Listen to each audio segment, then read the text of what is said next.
Hello，大家好，歡迎收睇《Fly 生活投資日記》。咁我係 Neo。嗱，今日咧就同大家講下咧，大家每一次去日本咧都會做嘅事情，就係去一百円鋪啦 100円ショップ。咁又或者咧叫做八軍100 OK，咁就係去開呢個公司 concept 嗰陣時，呢個 business 嘅 concept 嗰陣時，佢所有嘢都係一百円嘅。咁大家可能去到日本咧，都會發覺其實一百円鋪都有唔同嘅牌子嘅。有包括大家最熟悉嘅 Daiso 啦，跟住有 Saria 啦、Can Do 啦，OK。咁其實咧，大家有咩分別咧？咁樣嗱，咁我可以講俾大家知啦。其實咧，呢三間公司咧嘅商業模式、目標客群、產品嘅策略咧，都完全係唔同嘅。咁喺做生意角度嚟睇咧，佢其實打緊三場唔同嘅仗。嗱，今日咧就由財務數字啦、股權結構同埋貨架上實際嘅產品咧分別咧，同大家傾下。嗱，希望咧下一次咧就大家去日本旅遊嗰陣時咧就唔需要亂咁行啦。咁你入到邊一間店咧，你都知道想買啲乜嘢。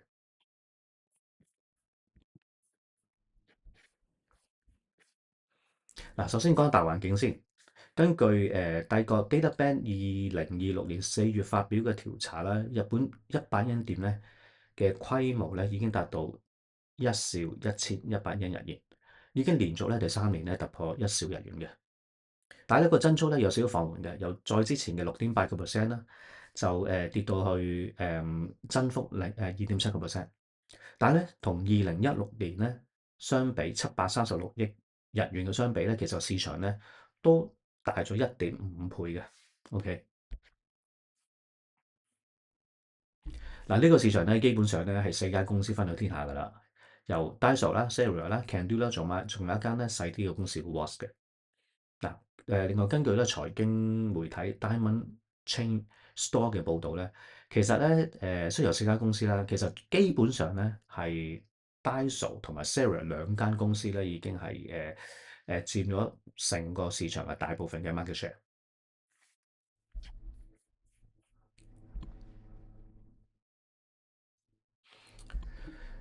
咁其實呢個市場咧係走咗兩條路線嘅。第一條咧就係叫脱離一百 yen。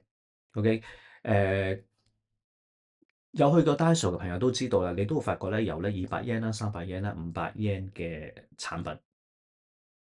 咁呢個咧就係 Daiso 同埋 Can Do 咧走嘅路線嘅。咁佢哋最開始咧就係即係佢哋係逐漸咧就係希望可以 focus 一啲比較 high pricing 嘅產品上面。嗱，另外一條路線咧就係全部100 yen 嘅，呢個就係 Saria 走嘅路線啦。嗱，點解咁大分別嘅？而家大家都知啦，呢幾年日元貶值啦，入口成本增加，物流嘅人工咧又不斷咁上升喎。咁究竟100 yen 呢個 business 呢個模式咧，究竟頂唔頂得住咧？咁樣，咁我哋咧就拆解一下啦。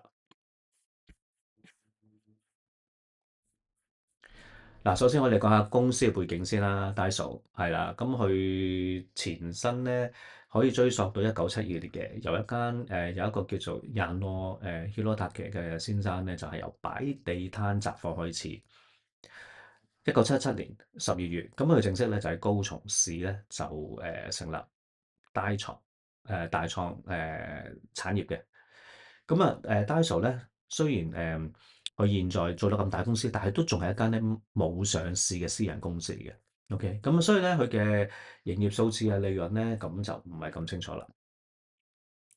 咁呢個創始人啦、創辦人啦，2024年已經過咗身啦。咁已經就由佢個仔咧佢個仔咧就出任為呢個社長。嗱，2026年2月啦，Daiso 咧就嘅營業額咧就做到大概7710億日元嘅，已經連續咧15年咧就創咗新高。咁咧全球咧嘅數目咧大概咧有5891間，其中喺日本咧就有4700幾間，海外咧有1100間。而喺Daiso 咧喺呢個100 yen 鋪嘅市場嘅佔有率咧喺日本咧就大概63%嘅。嗱，所以咧基本上咧你每翻3蚊咧，即係佢佔個大概三分之二嘅啦，已經係。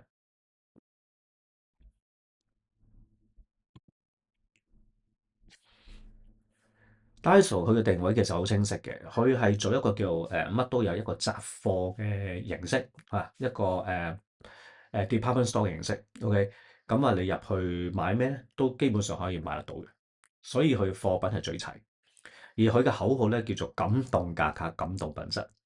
而佢嘅款式嘅量咧有76,000款啦，而每個月咧佢都出到大概咧1200款嘅新嘅產品。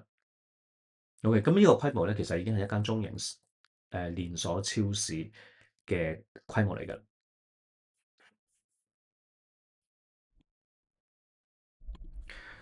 嗱，佢嘅產品嘅特色咧就係喺 Daiso 裏面咧就最強咧佢就係嗰啲廚具啊、烹飪嘅用品嘅。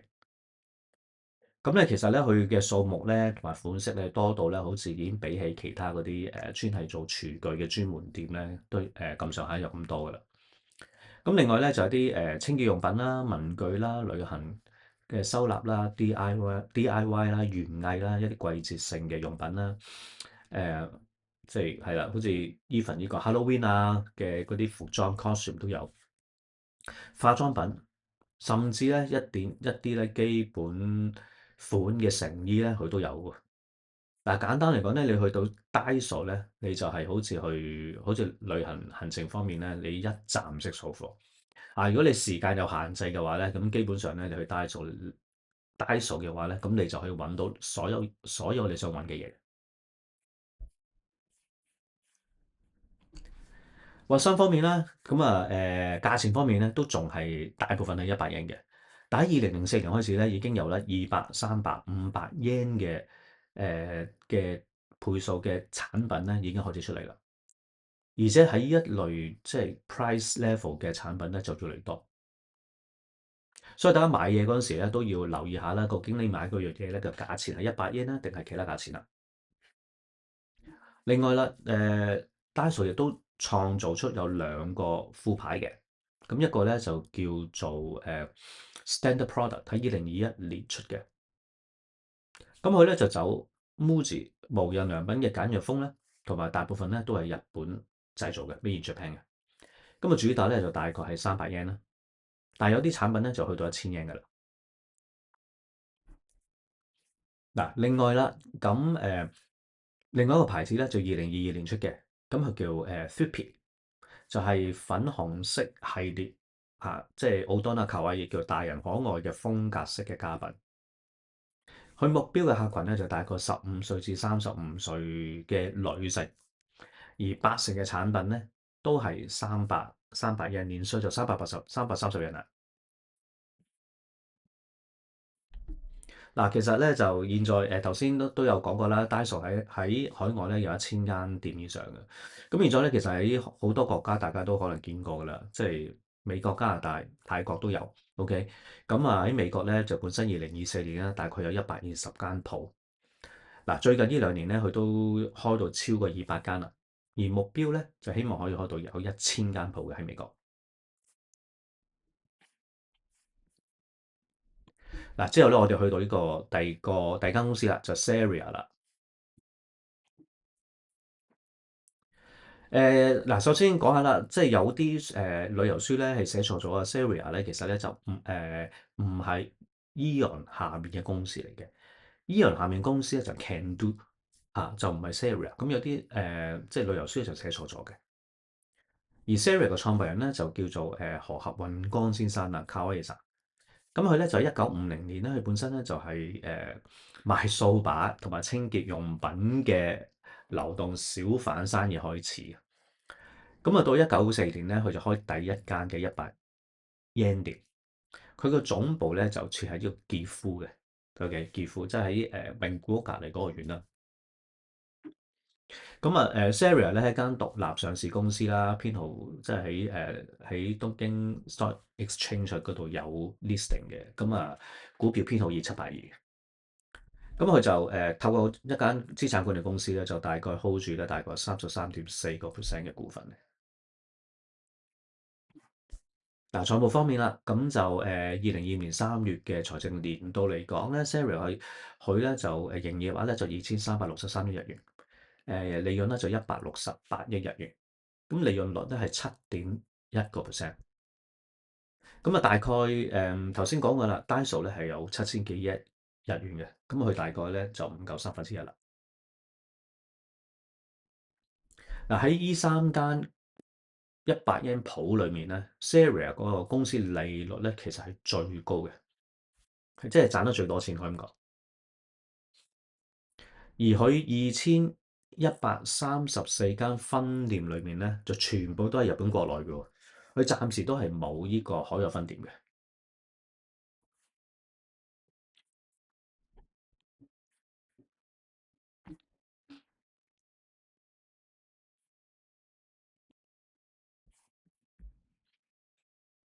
嗱，佢個定位係點咧？咁樣喺三間之中咧，係唯一一間咧就堅持全部100yen未連稅啊100yen嘅連鎖店，而佢個口號咧就有 Color the Days 嘅。你會發覺咧，你去到咧Saria 嗰陣時咧，嗰個鋪頭咧係會比較光猛啲啦，同埋即係啲顏色咧嗰個感覺咧係即係舒服啲嘅，係啊，即係你會感覺係入去好似精神啲，啲嘢好潮啲嘅嗰個感覺係。而 Sarah 咧最強嘅產品咧就係有啲產品有啲設計感嘅文具啦，手工藝品啦，一啲 DIY 嘅材料啦，係啊，一啲做一啲包裝紙啦，好似另外一啲 cafe 風格嘅餐具啦、收納用品啦，啊，咁另外亦都有一啲IP 授權咗嘅 IP 嘅產品嘅 collaboration 嘅，例如同切嘉華、QB、Sanrio 嚇，咁佢都有一啲日本限定嘅設計品，而好多產品咧都係喺日本自己製造嘅。所以咧，嗰啲品質咧都係幾有保證。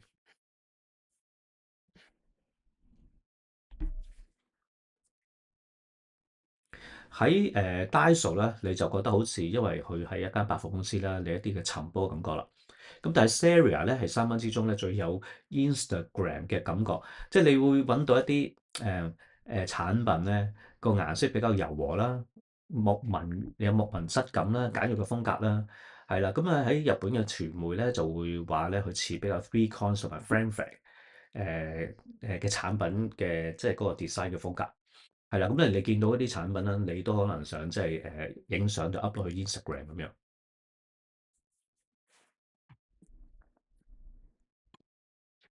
嗱，之後咧就想同大家講下呢個 Can Do 啦。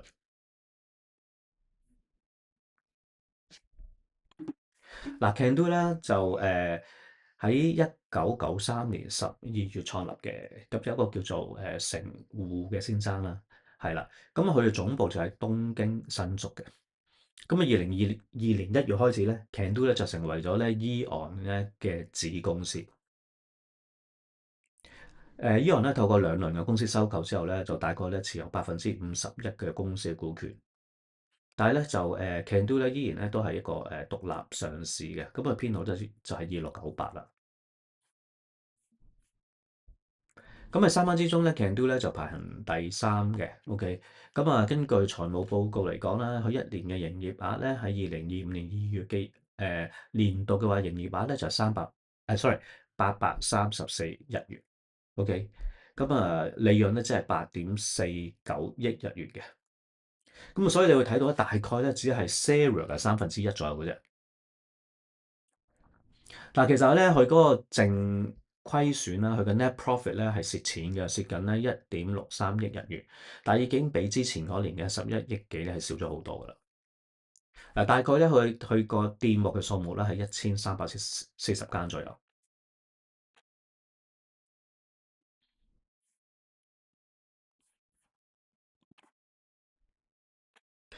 嗱，Can Do 嘅口號咧就叫 毎日に発見，每一日咧揾一啲新嘅發現。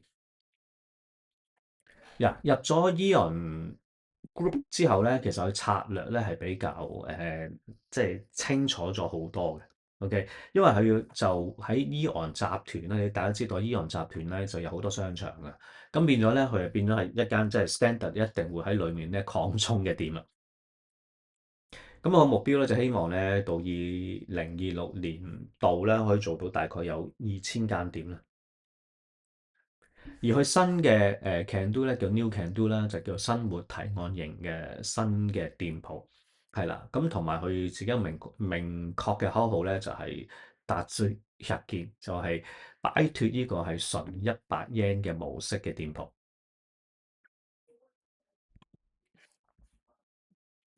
嗱Can Do 嘅產品方面咧，其實咧佢最強咧就係同一啲其他牌子、其他一啲 IP 咧就做 collaboration，做一啲潮流嘅雜貨嘅。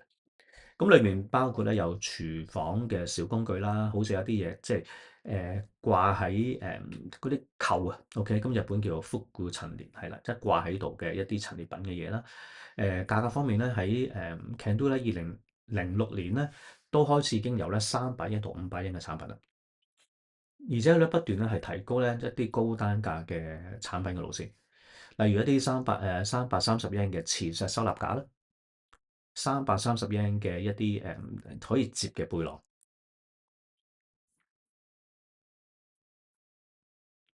嗱如果用3間公司嚟相比嘅話咧，Can Do 咧就係夾咗大概中間嘅。誒、用設計美學嚟講咧，就Can Do 大概係就喺中間。呢、個Daiso 咧就係比較潮嘅啲嘢。Seria 咧就唔係 Can Do 咧係比 Daiso 係潮嘅個 design 方面，但係咧又冇 Seria 咧就做得咁精緻。OK，咁我即係覺得咧睇嗰啲舊鋪咧，如果你有見過嘅話咧，一般咧我都覺得比較陰暗嘅，同埋比較窄嘅。OK，咁啊，但係佢新開嗰啲提案店咧，生活提案店話咧就已經係 upgrade 咗，就比較光猛啲。OK，咁啊Can Do 啦，就佢本身就係佢啲鋪其實覺得比較細嘅，但好多時咧，你會可能會喺車站附近啊，或者商場入口咧都會見到佢嘅。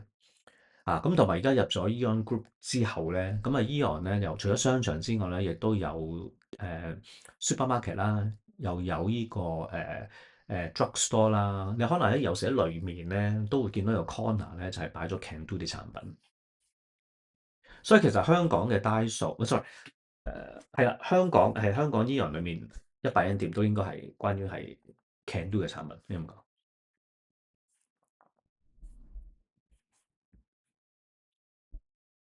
所以總結嚟講咧，即係規模嚟講咧，Daiso 就係最高嘅嚇。Seria 咧就啲嘢就精緻啦，係啦。咁啊，Can Do 咧就係靠呢個 Eon 咧，而家就係轉型嘅。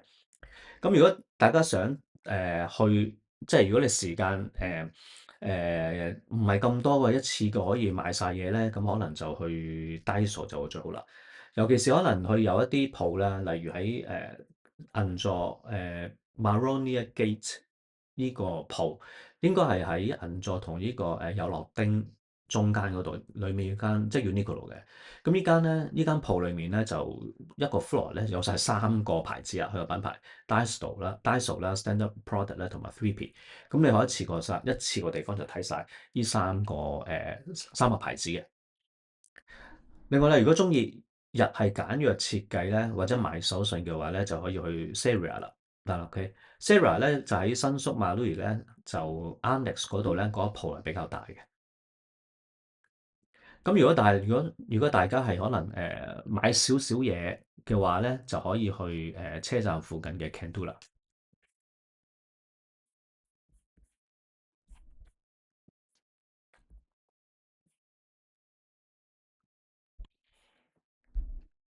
嗱，雖然咧同樣係100 yen 店啦，OK，咁啊原來裡面咧係可以睇出即係唔同嘅企業嘅策略，同埋一個咧就係做規模啦，一個咧就係做一啲精品嘅形式嘅。嗱，下次去日本啦，記得根據自己嘅需要就去啱店鋪，OK。咁啊，如果你覺得呢段片係有即係幫到你嘅，咁啊唔該記得幫手 like 同 subscribe 嚇，亦都可以留言下咧，你最中意去邊一間100 yen店鋪咧？下次見，thank you。